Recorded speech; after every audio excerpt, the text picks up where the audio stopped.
I'd like to talk a little bit about intervention as the road back to our integrity. And I'm talking about those of us who are the family members, not the alcoholics. We know how alcoholics and addicts lose their integrity as their disease progresses. They become increasingly difficult to have a relationship with. They become dishonest. And there are a variety of character defects that develop as the addiction progresses. But for those of us who are the family members, we also really lose our personal integrity. Earlier, Jeff was talking about how we enable the disease. And by enabling the disease, we do things too that we thought maybe 5 years ago we would have said, I never would do that. You know, we may lie for the addict. We may give them money. They're saying it's to pay their mortgage, but we really know it's going to go to cocaine, any number of things. When families return to their integrity, it has a profound effect on their beloved alcoholic or addict. Let me give you an example. I was working with a family. It was a couple who had retired, and after retirement, the wife's alcoholism exploded. It became very, very severe, and she moved into end-stage alcoholism. When we were planning the intervention and preparing and learning about the disease, the husband really understood how he'd been enabling her by lying for her because she was so sick with her addiction. She was intoxicated most of the time. He was always making up excuses. If they had a dinner party that they were supposed to go to and she ended up far too drunk to leave the house, he'd call and say she had a migraine. So he was constantly lying. But through this process, he really came back to his integrity. He thought, I'm a very honest person. He had great pride in that quality. And he realized he had become very dishonest around her addiction. So during the intervention, what he did was he turned to her in a very loving way and he said, you know, I'm not a liar. I'm not a liar, but I've become a liar because I lie for you and I lie for the alcoholism and I simply can't lie anymore. And when he returned to his integrity that way, and he was so honest about himself in that way, it had a profound effect on her, and she immediately agreed to get help herself. So as family members, we have been reacting to the addiction rather than acting with integrity. We adjust and we readjust over time to the addiction, and we don't even see it happening any more than the alcoholic really sees what's happening to him or her. We don't see what's happening to us, but we're changing. Our behaviors are changing. You know, we can define integrity as acting in accordance with our principles. But when we are dealing with addiction, more often than not, we lose our principles and we start doing things that we are not necessarily proud of. And I always say to people, the way you can measure that is, would you like your actions or your behaviors in the addicted family shown on the 6 o'clock news? And most people say, no, definitely not. So as we're planning and preparing for an intervention, we as family members have to agree to do the same thing that we're asking our alcoholic or addict to do. What do I mean by that? Well, first of all, we have to let go of our old ways. In other words, all of our homespun ideas on what's going to work, what we should do, things that we come up with on our own that quite frankly have never worked in the past and they're not going to work in the future. Instead, we are going to get new information, we're going to find out what works for other people, and we're going to start doing something new, something we know that has a high probability of success. Because remember, the addicts too have their own way. One of the most common things we hear from addicts is, oh, I can do it on my own. We hear it all the time, I can do it on my own. Of course, they never do, or at least not for long, and family members can get into the same rut. Oh, we can handle this problem on our own. But if you could, I am quite sure that most of you would have done it by now. It really requires reaching out for help, learning something new, which is exactly what we're going to ask the alcoholic to do. Secondly, we need to persevere even when things get difficult. You know, this isn't a fair weather game. We have to say, you know what, there are going to be tough moments. There are going to be moments where we're feeling anxious or uncertain, but we're going to move ahead anyway. We're going to do what's right anyway, because that's what we're asking the alcoholic to do when they get into treatment. Sure, you're going to have rough days. You're going to have days when, you know, you're feeling really emotional, you're feeling cravings to drink, you're feeling anxiety, but we want you to stick with it anyway. So we have to model that ourselves when we're going through the intervention process. Thirdly, we have to follow directions. In other words, no shortcuts. When we're doing an intervention, we know that the closer you adhere to the directions, the better the planning, the better the preparation, the higher the probability of success. If you follow the directions only some of the time, or just a few of the directions, or you stop following the directions because you suddenly have a better idea on your own, the probability of success drops, and it's more likely that the intervention will be a failure. And of course, we're also asking the alcoholic to do the same thing when they get into treatment. People who are successful in recovery follow the directions. So we want our alcoholic or addict to follow the directions in treatment, and once they get out of treatment, again, to comply, do what they need to do to ensure their recovery.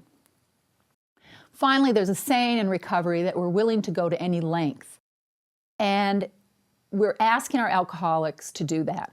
Go to any length for your recovery. Make your recovery first, because that's what's going to save your life and bring our families back together. That's what's going to allow us all to heal. We're asking the family members to go to any length too. I can tell you that there are times we're doing interventions and we say to the spouse or the parents of the alcoholic or sister or brother, you know, it's going to be so important for you to go to the family program while your loved one's in treatment. And then people don't want to do that. And what we say is, you know, you really need, if you're asking them to do this, you're asking them to go to any length, then we need to show support by doing the same. So go to the family program, attend some Al-Anon meetings. I want to also say that once the intervention is over, we have to maintain our personal integrity. And sometimes families, as soon as they get the person into treatment, they slide back into their old ways. And one of the major things that we see is that somebody in the family will actually rescue the alcoholic, from treatment. The alcoholic may object to treatment, they may be having a hard time, they want to drink again. They can't call home and say, oh, I want to drink again. So what do? They call kind of the person that they know they can really get to them.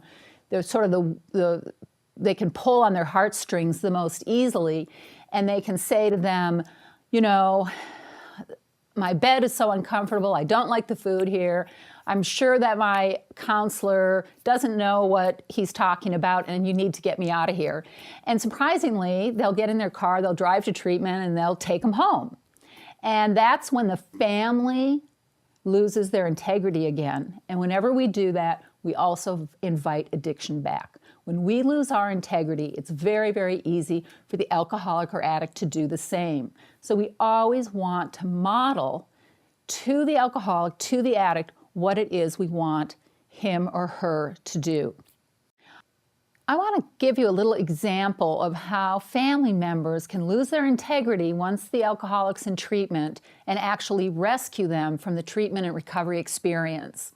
I received a phone call from a woman, very, very distraught. Her husband was addicted to crack cocaine, and not only that, he had a girlfriend. The two of them would get together, and he would be gone for 2-3 days at a time, smoking crack at his girlfriend's apartment.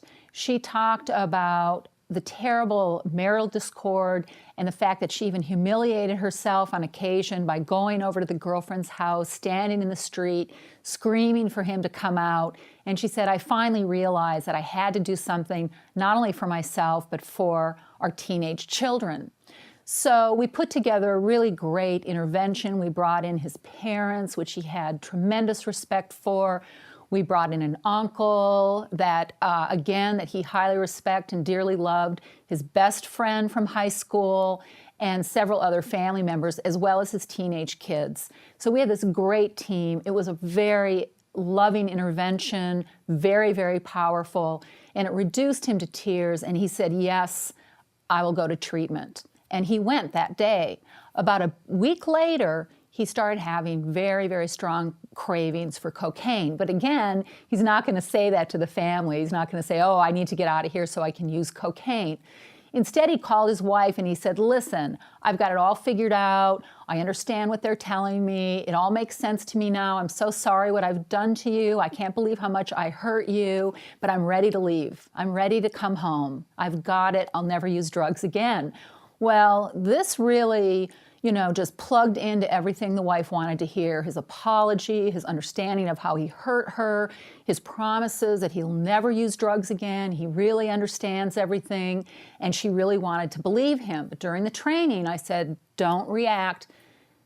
Pick up the phone, give me a call, let's talk about it. And she did that, so that was very good.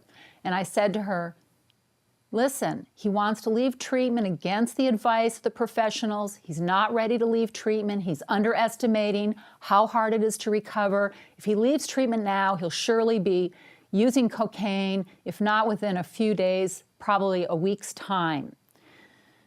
She gets another call from him, and this time he's insistent.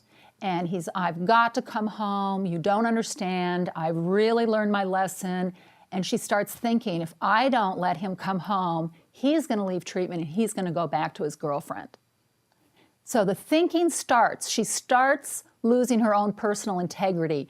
Now she's worried. Now she wants to manipulate things. Now she's afraid she's going to lose him if she doesn't let him come home. So she's actually sabotaging the treatment experience, hoping she's going to gain something.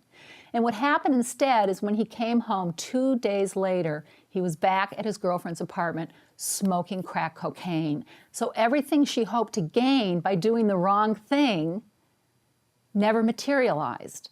When we do the wrong thing, we can't expect the results to be positive. So we have to maintain our integrity and do the right thing and trust that positive results will follow. I'd like to close by sharing with you one of my favorite quotes.